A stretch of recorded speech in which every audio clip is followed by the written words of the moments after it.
क्योंकि उस सभा में द्रौपदी का चीरहरण हो रहा था और यह एक से एक योद्धा थे।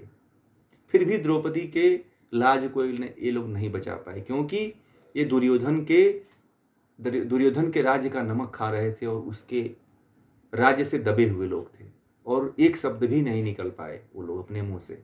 वह चिल्लाती रही, दुशासन साड़ी खींचता रहा, एक स्त्री का अपमान होता रहा, उसकी इज्जत लूटती रही, परंतु इतने बड़े से बड़े योद्धा थे, वह कोई भी, माई का लाल कोई भी आगे नहीं आया बचाने के लिए।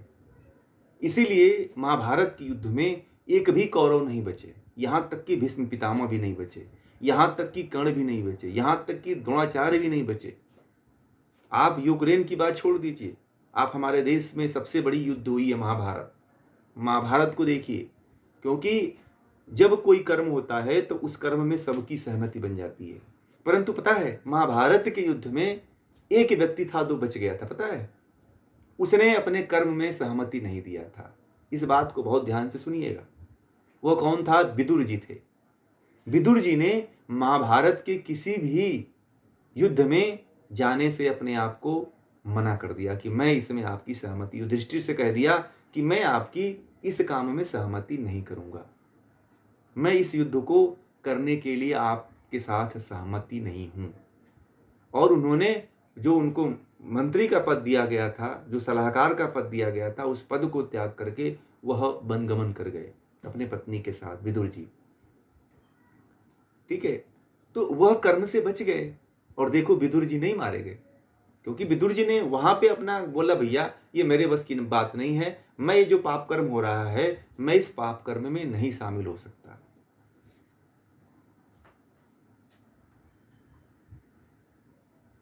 समझ रहे हैं? तो ये सारी चीजें हैं जी। अभी जो हो रहा है, तो अभी जो हो रहा है, हाँ हाँ, तो सुनिए, इसमें जो अभी हो रहा है, इसमें हाँ, तो साधारण पब्लिक भी तो साथ दे रही है ना उसका। जो पब्लिक है वो भी तो अपने प्रजा के साथ है, राजा के साथ है। राजा, प्रजा विद्रोह करे, नहीं रहनी चाहती है तो प्रजा विद्रोह कर दे, भैया हम तुम्हारे साथ कर्म में नहीं है।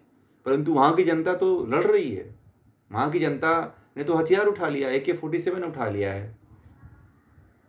वहां की जनता ने तो AK-47 उनके पास, सबके पास जो, हाँ, तो जब सब, तो बुराई, तब युद्ध के लिए जब खड़े हो गए तो फिर तो इसमें पाप आप भी सम्मिलित हो ना, सम्मिलित तो हो सा।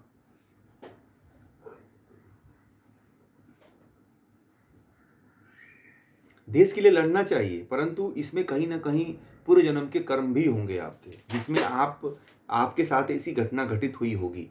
ठीक है, अभी का कोई कर्म नहीं होगा, परंतु पिछले जन्म का भी कर्म होगा कोई ना कोई, जिसमें आपने कोई इस तरह का संचित कर्म होगा कि पिछले जन्म में कुछ ऐसा कर्म हुआ हो जहां पे आपने इस तरह का कर्म किया होगा और उसी तरह आपकी भी मृत्यु होगी। घटना वैसे ही घटती है जैसे आपने कर्म किया होता है, ये कोई जरूरी थोड़ी है कि इसी जन्म का।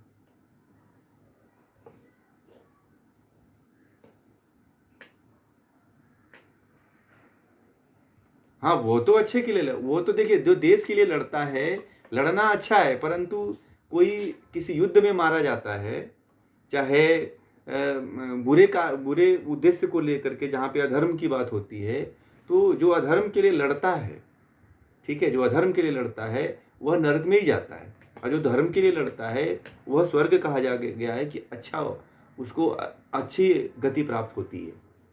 ठीक है ना? परंतु उसमें जो होता है वो कर्म पे डिपेंड होता है। मरना और अकस्मात मर जाना वो भगवान की न्याय व्यवस्था होती है, वो तो ईश्वर ही देता है।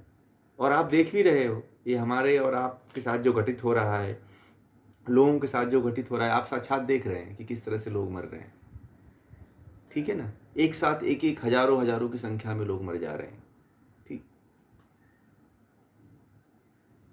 आप जब चलते हैं तो आप नहीं देखते हैं कि हमारे रास्ते में कितने चींटियां हैं, कितने लोग हैं, कितने जानवर हैं, कितने पक्षियों का घर।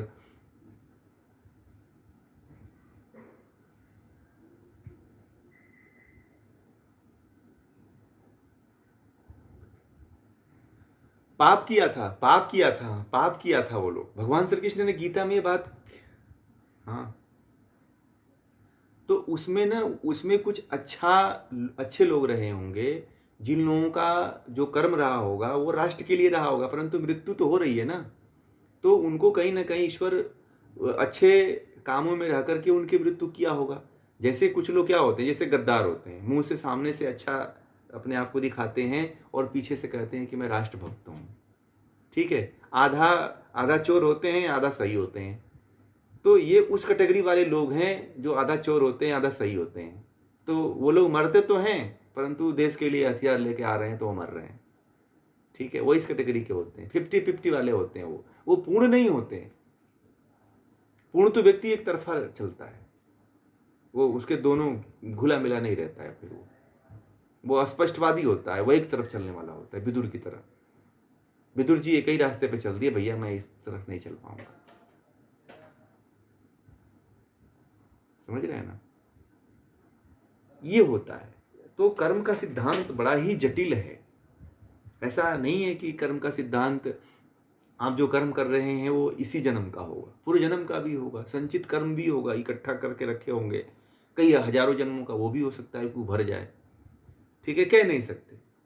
मैंने बहुत से लोगों को देखा है कि इस जन्म में बहुत अच्छे अच्छे कर्म करते हैं, परंतु उनको भगवान ऐसी गति देता है कि सामने वाले लोग ये देख के कहते हैं कि इस व्यक्ति ने तो कोई ऐसा कार्य ही नहीं किया था, फिर ऐसा ही इसको क्यों हो गया। ऐसा मैंने देखा है। तो कई बार तो जब अपने शास्त्रों को पढ़ते हैं, अपने ग्रंथों को पढ़ते हैं, तो वहाँ से पता चलता है कि भाई ये पूर्व जन्म का कोई गलत कार्य किया होगा, क्योंकि पूर्व जन्म के जब गलत संस्कार के कारण ही व्यक्ति को कर्म फल की व्यवस्थाएं भोगनी पड़ती है। हमारे लाखों जन्म हो चुके हैं, हमारे लाखों जन्म हो चुके हैं। बोलिए।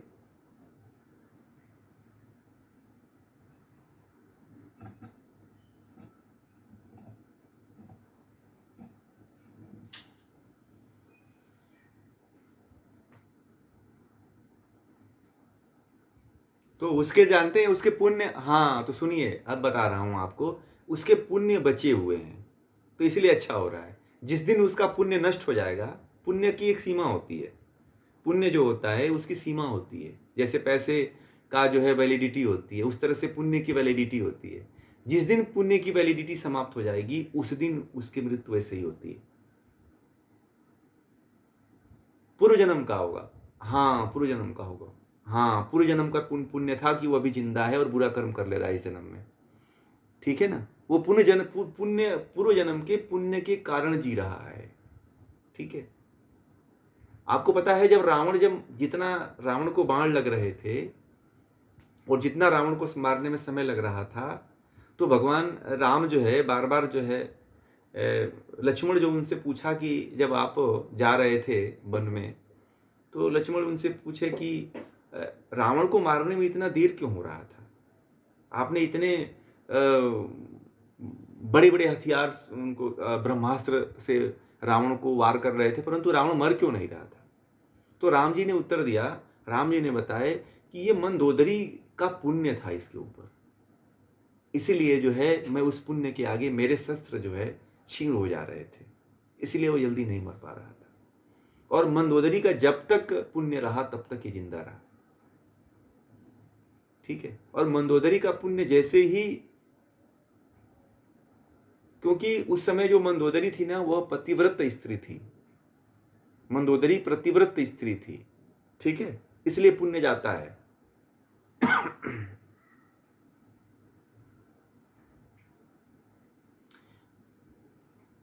नहीं, एक बात वहां पे क्या होता है कि कुछ ऐसी चीजें हो, जैसे कंडीशन मैंने बताया कि सहमति। ठीक है, जैसे वो तो बात आपकी सही है कि जो कर्म करता है उसी का फल जाता है।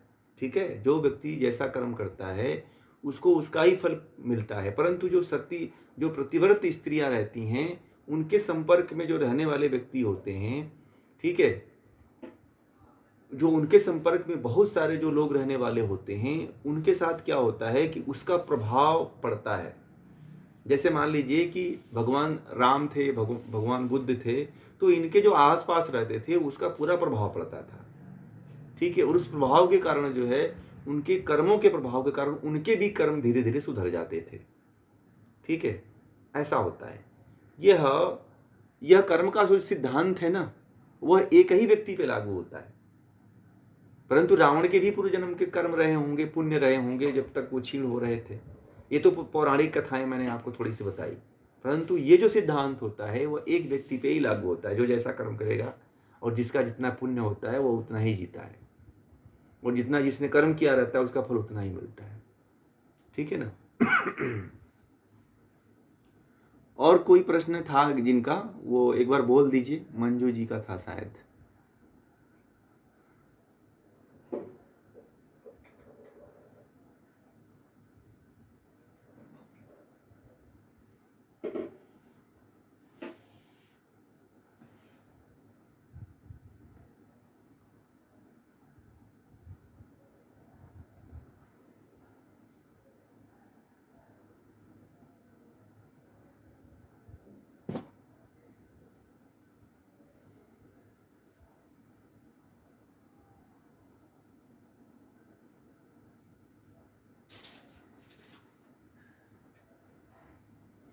दो इसके रास्ते हैं। इसके लिए ना दो रास्तों का आप चुनाव कर सकते हैं शास्त्र के अनुसार। एक तो मार्ग है, जैसे आपने बहुत अच्छा प्रश्न किया है कि मान लीजिए आसपास वाले लोग हैं वो नहीं चलने देते हैं, तो उसके लिए हम क्या करें। ठीक है, तो हमें प्रिय मार्ग पे आना चाहिए कि श्रेय मार्ग पे आना चाहिए, और श्रेय मार्ग पे हम कैसे आएं। ठीक है, तो इसके लिए दो रास्ते हैं। एक तो एक रास्ता है कि यदि आसपास वाले आपके सही नहीं हैं तो उनके लिए मैंने जो योग संवाद में एक क्लास लिया था अभी 2 दिन पहले, तो महर्षि पतंजलि ने कहा है भावनात चित्त प्रसादनम, जो है उपेक्षा। जो बुरे लोग हैं, जो दुष्ट लोग होते हैं, उनकी आप उपेक्षा करिए। ठीक है, उपेक्षा की मतलब उनके बारे में आप न सुनिए, न उनके बारे में बात करिए, न उनकी तरफ देखिए। आप उनसे बातें करना ही बंद कर दीजिए, उनके बारे में चर्चा करना ही बंद कर दीजिए, उनसे मेल मिलाप ही बंद कर दीजिए। यह है उपेक्षा। न उसकी बुराई करिए, न उसकी प्रशंसा करिए, ना ही उसकी चर्चा करिए। एक तो यह है कि उपेक्षा, पूरी तरह से उपेक्षा कर दीजिए। ठीक है, जीवन में उपेक्षा करने से बहुत कुछ जो है हल हो जाता है। मैंने अपने जीवन में देखा है। मैंने एक बार एक लड़की को कहा था, वो लड़की कह रही थी कि मुझे एक लड़का बड़ा छेड़ता है। तो मैंने कहा कि तुम उसकी तरफ आज के बाद देखना ही मत, वो कुछ भी बोले एक नज़र भी मत देखना। तो पहले दिन बोली कि नहीं मैंने तो देख लिया। तो मैंने कहा कि फिर देखा, तो बोली कि मेरे पीछे पीछे वो आने लगा। तो वो मैंने बोला कि ऐसा है कि आज के बाद ना उसके पास देखना, ना उससे बोलना, ना उससे बातें करना, ना उसके प्रतिक्रिया का कोई जवाब देना, ना ही अपनी दृष्टि को उसके तरफ ले जाना। दृष्टि हमेशा अपने कार्य की तरफ और आगे की तरफ फोकस करके रखना। वो लड़की फिर दोबारा मुझसे कही और मैंने उसको कहा कि ऐसे ऐसे करना। फिर उसके सामने जो है वो लड़का, वह जब दृष्टि अपनी हटा ली, जब उसकी उपेक्षा पूरी तरह से करने लगी, अपने काम की तरफ वो चलने लगी, तो लड़का उसके तरफ पीछे पीछे आता जाता था, परंतु अपने आप ही उसके पीछे से हट गया वो लड़का। उसको कुछ भी नहीं करना पड़ा। वो बोली कि उसके बाद मेरे तरफ वो कभी देखा ही नहीं, और मैंने ये मंत्र जो है अपने जीवन में धारण कर लिया। मैं किसी भी व्यक्ति के नज़र की जो है ना कभी प्रतिक्रिया नहीं देता हूँ। जीवन में देखिए, पुरुष जो है, पुरुष की प्रतिक्रिया और पुरुष और स्त्री की जो स्वीकारोक्ति होती है, पुरुष नज़रों से स्वीकार कर लेता है किसी को, और वो समझ जाता है कि यह हमें रिस्पॉन्स दे रहा है। और स्त्री जो होती है वह वाणी से जो है, अपनी जो वाणी जो उसकी होती है, वह अपने वाणी से जो है स्वीकारोक्ति देती है। और उस स्त्री के अंदर ये गुण होता है, पुरुष के अंदर ये गुण होता है कि वह अपने दृश्य को, अपने जो है चक्षु है, आँख है, उसके द्वारा अपनी सारी क्रियाओं को करता है। ये दार्शनिक परिप्रेक्ष्य है और ऐसा ही होता है अगर थोड़ी सी गहराई में आप लोग जाएंगे तो। इसीलिए आप उसकी पूरी तरह से उपेक्षा कर दीजिए। देखिए, वो आपको कोई कुछ नहीं कहेगा। यदि आप उसके बारे में चर्चा कर रहे हैं, उसको देख रहे हैं, उसको कमेंट कर रहे हैं, उसके बारे में एकदम उसको नेग्लेक्ट कर दीजिए। उसकी न चर्चा करिए, न उसकी तरफ देखिए, न उसकी बात करिए। फिर देखिए वो आपके तरफ, आपसे कोई मतलब ही मत रखिए उससे, चाहे क्या कर रहा है, कहाँ जा रहा है, मर रहा है कि जी रहा है, पूरी तरह से उपेक्षित कर दीजिए। महर्षि पतंजलि का ये मार्ग बताया हुआ है, और ये अनादिकाल से चला आ रहा है। मैं आपको बताऊं ये चीज, उपेक्षा का मार्ग जो है सबसे सरल मार्ग है। और इसको यदि आप अपने जीवन में धारण, जी बोलिए।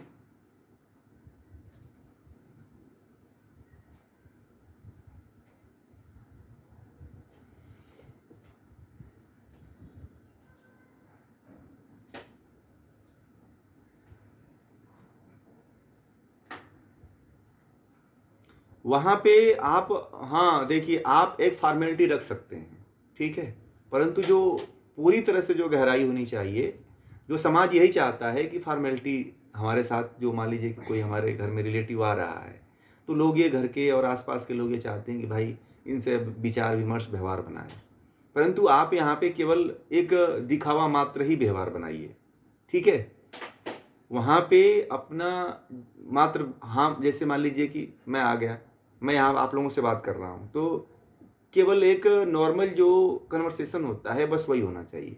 उसके बाद आप पूरी तरह से उपेक्षित भाव रखिए।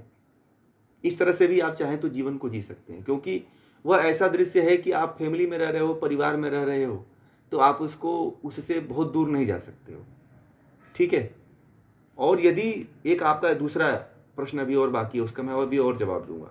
तो इसमें जो है ये है कि आप केवल हाँ और ना में बस संपर्क बनाइए, ठीक है। वहाँ पे केवल हाँ ना में, उसके बाद जो है आप अपने आप उस व्यक्ति को उपेक्षित कर दीजिए और जिस तरह से आपका जीवन है जिए, क्योंकि भाई आप नहीं जी पाएंगे तो मत जिए, कोई जबरदस्ती तो नहीं जिला पाएगा। बात समझ रहे हैं ना?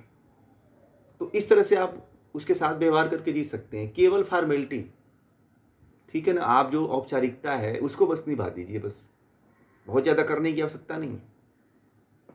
बात समझ में आ गया? औपचारिकता के द्वारा आप अपने व्यवहार से उसको सिखा सकते हैं। आप उसके साथ बात करेंगे, उसके साथ बोलेंगे, उसके साथ कहेंगे कि ऐसे नहीं ऐसे करो, तो फिर मामला बढ़ता चला जाएगा। फिर आपको बस औपचारिकता निभा करके बस वहाँ पे शांत हो जाना है और आप उसको अपने व्यवहार से उपेक्षा करना है, बोलना कुछ नहीं है। जहाँ बाणी निकल गई तो फिर गड़बड़ हो जाता है मामला, ठीक है।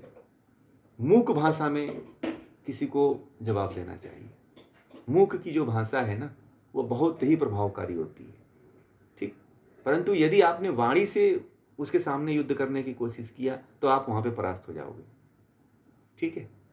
वहाँ पे बहुत ज़्यादा बात करने की आवश्यकता नहीं है, बस आप अपना औपचारिकता निभाए, हाय हेलो किए, उसके बाद से फिर आप अपने काम में, वो अपने काम में, बस इतना ही बस संपर्क रखिए, फिर वो व्यक्ति खुद उपेक्षित हो जाए।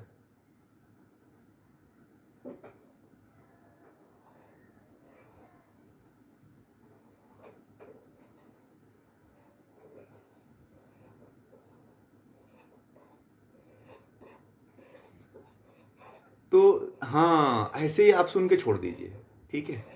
उसको भी आप सुन करके छोड़ दीजिए, क्योंकि कहा जाता है ना कि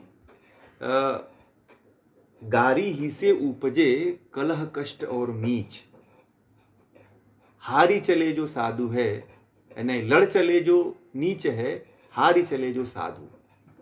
कबीरदास जी का एक दोहा है कि गारी, गारी मतलब गाली, कहते हैं कि गाली ही से उपजे कलह कष्ट और मीच। ध्यान दीजिएगा, जो गाली मतलब एक दूसरे से अपशब्द हुआ, बातें हुई, उल्टा सीधी बातें हुई, इससे क्या होता उत्पन्न होता है, कलह उत्पन्न होता है, कष्ट उत्पन्न होता है और नीचता उत्पन्न होती है, मात्सर्य द्वेष की भावना उत्पन्न होती है। तो कहते हैं कि गारी ही से उपजे कलह कष्ट और मीच, लड़ चले जो नीच है और जो हार जाता है, हार चले जो साधु। साधु उसको कहा जाए, साधु मतलब श्रेष्ठ, महान, उसको कहा जाता है जो वहाँ पे हार जाता है। अपने अहंकार को वहाँ पे दबा दीजिए, क्योंकि हार तो उसी की हो रही है वास्तव में, क्योंकि वह उसके साथ जो उसके अंगरक्षक लगे हुए हैं, क्योंकि वह उसी को नष्ट कर रहे हैं, क्योंकि उसके पास कलह रहेगा, कष्ट रहेगा, अभिमान रहेगा, क्रोध रहेगा। यदि परंतु आप वहाँ पे हार जाते हो ना, तो आप साधु बन जाते हो। यही मनुष्यता है। जब महात्मा बुद्ध चलते थे तो उनको लोग जो है ना गाली देते थे। इसको हम पूरा कर देते हैं, फिर शायद उनको लगा होगा कट गया होगा। वीडियो जब मैं सेंड करूँगा तो उसमें वो देख लेंगे। तो उसमें क्या होता है कि उपेक्षा की भावना रख देनी चाहिए। वहाँ पे वो कुछ भी व्यक्ति करता है, कुछ भी प्रश्न करता है, कुछ भी बात ऐसे करता है, तो उसकी उपेक्षा करके हमें आगे बढ़ जानी है। और जो अभी कबीरदास जी का मैंने उदाहरण दिया दोहे का, उस दोहे को अपने जीवन में धारण कर लेना है।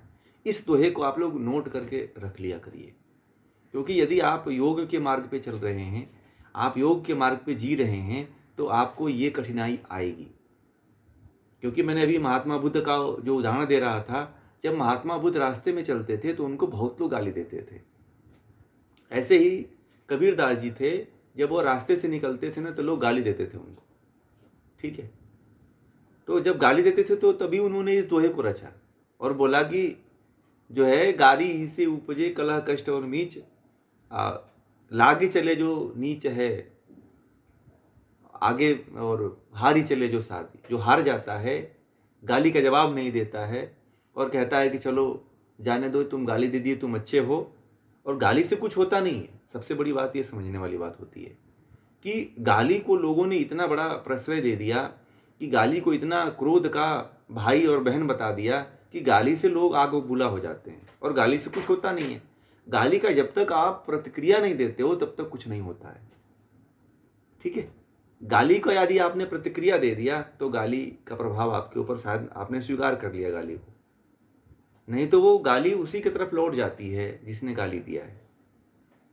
इसलिए कभी इन, कितना भी कोई कुछ कहे, कितना भी किसी तरह से भी कोई उलझाए, कितना भी आप लोगों को द्वंद्वों में फंसाए, इस बात को कभी फंसाना, उसमें फंसना नहीं चाहिए और उसमें कभी लगना नहीं चाहिए। चाहे कोई कितना भी आपको कोसता रहे, खोदता रहे, कि टोंट मारता रहे, कुछ बोलता रहे, उसकी प्रतिक्रिया मत करो, अवॉइड करने का प्रयास करो आप। उपेक्षा जो एक ऐसा शब्द है कि जिसको यदि आपने जीवन में धारण कर लिया तो आप जीवन में बहुत आगे जाओगे। और जो व्यक्ति जो है छोटी छोटी बातों को लेकर के लड़ जाता है, भिड़ जाता है, वह व्यक्ति लंबे रेस का घोड़ा नहीं होता है। वह बहुत लंबे उसकी मतलब कि लक्ष्य का घोड़ा नहीं होता है, वो हारने वाला घोड़ा होता है वो, और बहुत कम दूरी तक जाता है वो। इसलिए लंबे रेस का अगर घोड़ा बनना है तो छोटी छोटी बातों को अवॉइड कर दीजिए, क्योंकि छोटी छोटी बातें आपको जीवन में फंसा कर रख देती हैं। संसार इतना बड़ा है, परिवार इतना बड़ा है, समाज इतना बड़ा है कि आप उसमें उलझे रह जाओगे, क्योंकि कितने लोगों से आप लड़ोगे, आप सबसे नहीं लड़ पाएंगे आप लोग। इसीलिए जो है, कोई भी ऐसी समस्या आती है, जब इस तरह की बातें आती हैं तो उन बातों को दबा दिया करिए। सब बातों को आप उसके ऊपर प्रतिक्रिया मत दिया करिए। सब बातों, कुछ बातों को भूल जाया करिए, कुछ बातों को अनसुना कर दीजिए, कुछ बातों को सुन करके भी उसके प्रति मुंह मोड़ लीजिए। ऐसे जीवन को जिएंगे तो सफल होंगे आप। यदि आप, कोई गाली देता है और तुरंत जाकर के उससे भाई पूछे क्यों गाली दिए, अब बोला कि मैंने तो ऐसे ही, आपने ऐसे किया इसलिए गाली दिया, फिर वो भी गाली दिया आपको, आपने भी गाली दिया, आपस में झगड़ा हुआ, आपने उसको एक झापड़ मारा, उसने आपको एक झापड़ मारा, फिर पुलिस थाना कचहरी हुई, तो फिर मामला फंस गया कई वर्षों तक। इस तरह से किसी को भी, कोई भी आपको कुछ कहता है, कुछ बोलता है, तो उसको जो है, उसके प्रतिक्रिया का जवाब हमेशा मत दीजिए, चुप हो जाइए, अवॉइड कर दीजिए उस व्यक्ति को, उसकी बातों को अवॉइड कर दीजिए। किससे लड़ेंगे आप? जीवन इतना बड़ा थोड़ी आपको मिला हुआ है कि केस लड़ते हुए चलेंगे, पुलिस थाने में चलेंगे, नहीं। उसको तो आप अपने स्तर पे ही उसको न्याय कर सकते हो। आप न्यायालय में जाने की आवश्यकता नहीं है। वो लोग मूर्ख होते हैं जो आजकल के न्यायालयों में जाते हैं। आप अपने पास ही इसको निर्णय कर लीजिए कि भैया तुम अपने रास्ते पे चले जाओ, हम अपने रास्ते पे चले जाएंगे। इतना समय नहीं है आपके पास, इतना समय नहीं है। ये तो 50 साल की उम्र है, उस 50 साल में लड़ते रहेंगे, ईर्ष्या द्वेष करते रहेंगे, क्रोध करते रहेंगे कि फला ने ऐसे किया, इसने ऐसा किया, इसके साथ हम ऐसा व्यवहार करेंगे। अच्छा व्यवहार करिए। जीवन जो जितने समय के लिए मिला हुआ है ना, उसमें अपने आप को अच्छा प्रेजेंट करके अपना रोल अच्छा बनाइए। जो आपका रोल है ना, अगर मान लीजिए पत्नी का रोल है, पति का रोल है, आंटी का रोल है, दादी का रोल है, दादा का रोल है, जो भी आपका रोल मिलता है, उस रोल को बहुत अच्छी तरह से निभाइए। उलझिए मत, हार जाइए वहाँ पे। यदि आपका नुकसान हो रहा है, आपके आध्यात्मिक जीवन में नुकसान हो रहा है, यदि कोई अहंकारी व्यक्ति है तो उसको जीत जाने दीजिए, उसको जिता दीजिए कि भाई तू ही गाली दे दे, तू ही बहुत अच्छा आदमी है, और वहाँ पे अपने आप को हार जाइए। यह जीवन का सबसे बड़ा रहस्य है। ठीक है, यदि इसको आपने जीवन में धारण कर लिया तो बहुत आगे जाएंगे, बहुत आगे जाएंगे। इसकी कल्पना नहीं कोई कर सकता है। इसलिए इस सूत्र को आप लोग जीवन में धारण कर लीजिएगा कि साधु व्यक्ति वही होता है जो किसी से लगता नहीं है, वह चल देता है। उसको लोग पत्थर भी मारते हैं तो स्वीकार, हंस करके चल देता है। कोई गाली भी देता है तो मुस्कुरा कर चल देता है। इस तरह से अपने जीवन को बनाइए। वो गाली किसको दे रहा है? उसकी व्यथा, अंदर की व्यथा है जो बाहर निकल रही है। वह खुद अपने आप से दुखी है, अपने आप से त्रस्त है। तो उसकी व्यथा को आप क्यों लोग लेते हैं? लड़ करके क्यों लेना चाहते हैं? उसकी फ्रस्ट्रेशन को आप क्यों स्वीकार करते हो? छोड़ दो उसको जहाँ पे है वो, आप आगे बढ़ो। जीवन में सबसे लड़ नहीं पाओगे आप लोग। जीवन इतना बड़ा है ही नहीं है। यही तो संसार है जो फंसाता है आपको। ठीक है ना? और दूसरी बात है कि यदि एक कंडीशन और आती है, शायद जुड़े कि नहीं मंजू जी? हाँ, तो एक कंडीशन और आती है कि यदि मान लीजिए कि कोई आपके आसपास है और आपको एकदम अति ही कर दिया है, एकदम अति कर दिया है कि अब या तो मैं रहूँगा या तो वो रहेगा, ऐसी कंडीशन आ गई है, तो फिर तो वहाँ पे हमारा जो धर्म कहता है कि वहाँ पे तो युद्ध के लिए फिर तैयार हो जाओ। जहाँ पे जान बचाने की बात आती है वहाँ पे युद्ध करने से नहीं डरना चाहिए। क्यों ना अपना पड़ोसी ही कोई क्यों ना हो, क्यों ना अपना कोई खास ही क्यों ना हो, उसको मारने के लिए तत्पर हो जाना चाहिए। ये धर्म है। जहाँ पे धर्म की रक्षा हो वहाँ पे उसको आप संभलने के लिए कई बार अवसर दीजिए, उसे लोगों से समझाने के लिए कई बार अवसर दीजिए, और नहीं मानता है तो फिर आप उसका अंत करिए। यही धर्म कहता है, और यही वास्तविक धर्म अनादिकाल से चला आ रहा है। भगवान श्री कृष्ण ने कौरवों को कई बार शांति प्रस्ताव भेजा, परंतु नहीं माने कि भैया हम तो युद्ध ही करेंगे। तो लो युद्ध का हश्र ऐसा रहा कि एक भी नहीं बचे, सब खत्म हो गए। तो ऐसे कभी कभी जब अति हो जाती है तो हथियार भी उठा लेना चाहिए। जीवन को कायरों की तरह नहीं जीना चाहिए। ये गीता कहता है, हमारे ग्रंथ कहते हैं, हमारे शास्त्र कहते हैं। भगवान राम और भगवान श्री कृष्ण इसी रास्ते पे चले थे। जब जिसको जो समझता था उसको समझाते थे और उसे धर्म के रास्ते पे ले जाते थे। जो नहीं समझता था, जो अत्याचारी था, जो पापी था, उसको सीधे जो है मौत के घाट उतार देते थे। तो ऐसा भी जीवन होना चाहिए। जीवन का एक पक्ष ऐसा भी रखिए। एकदम सीधे बन करके नहीं जिया जा सकता है। ठीक है, यदि आप छात्र धर्म को निभा रहे हैं तो। परंतु सबसे अच्छा मार्ग है कि आप जहाँ तक हो सके उपेक्षा का मार्ग अपनाइए, क्योंकि ये मार्ग आपका, ये जो गीता वाला मार्ग है उससे भी श्रेष्ठ है। क्योंकि आप फिर आगे बढ़ पाओगे ना, अपने आत्मा का उत्थान कर पाओगे। ठीक है, ठीक है ना? समझ में आ गई आपको? तो उपेक्षा की भावना से जिया करिए, उपेक्षा की भावना से जिया करिए और उसको उपेक्षित कर दीजिए आप। और अगर यदि वो कुछ ऐसा कोई कमेंट करता भी है तो उसके कमेंट को बस सुन लीजिए। 2 बार सुने, 2 बार बोलेगा, 4 बार बोलेगा, 5वें बार अपने आप शांत हो जाएगा, देखिएगा। ठीक है, वो समझ जाएगा कि ये व्यक्ति शायद इस बात को समझ रहा है। कोई भी कमेंट करने वाला व्यक्ति कुछ समय तक ही करता है। कोई भी व्यक्ति उल्टा सीधा बोलने वाला व्यक्ति एक सीमा तक बोलता है। बात समझ रहे हैं? तो इस सिद्धांत को अपना लीजिए अपने जीवन में और आगे बढ़िए, अध्यात्म के क्षेत्र में आगे बढ़िए। जीवन में फालतू चीज़ों के लिए समय मत दीजिए। ठीक है? हाँ, जीवन हमारे इसलिए थोड़ी मिला है कि हम फालतू चीज़ों में अपना समय वेस्ट करें, फालतू लोगों के साथ अपना समय वेस्ट करें, जिनके जीवन में कोई उद्देश्य ही नहीं है। उन निरुद्देश्य व्यक्तियों के साथ उलझ करके अपने उद्देश्य को हम अपने नष्ट करें, ऐसा समय नहीं है हमारे और आपके पास। ठीक है ना? इसलिए श्रेय का मार्ग अपना लीजिए, प्रेय के मार्ग को छोड़ दीजिए, उसी को जिता दीजिए। भैया तू ही श्रेष्ठ बन जाए, इसमें हार जाइए वहाँ पे आप। ठीक है, धन्यवाद। चलिए, और कोई प्रश्न तो नहीं है? चलिए, आप लोगों का समय भी हो गया। तो इसको पढ़िएगा, नहीं समझ में आता है फिर मुझे बताइएगा। और जो भी यदि कोई शंका होती है पढ़ाने में, हाँ रिकॉर्डिंग हम आप हाँ रिकॉर्डिंग भेज देंगे और उसको आप लोग सुनते रहिएगा सुन करके। और ये भी जो है अभी आज जो पढ़े हैं, जो कल पढ़े थे, उन सबको जो आप लोग उसका एक शॉर्ट नोट भी बना के रखिए और उसको बीच बीच में पढ़ते भी रहिए। नहीं समझ में आता है तो मुझसे पूछा करिए, ठीक है। चलिए एक बार ओम का उच्चारण करिए, फिर शांति का।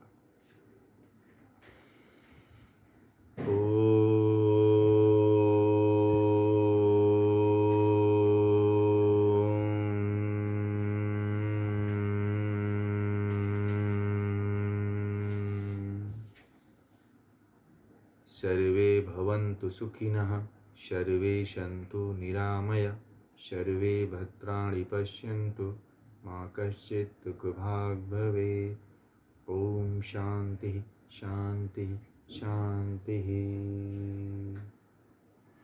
सभी को नमस्ते।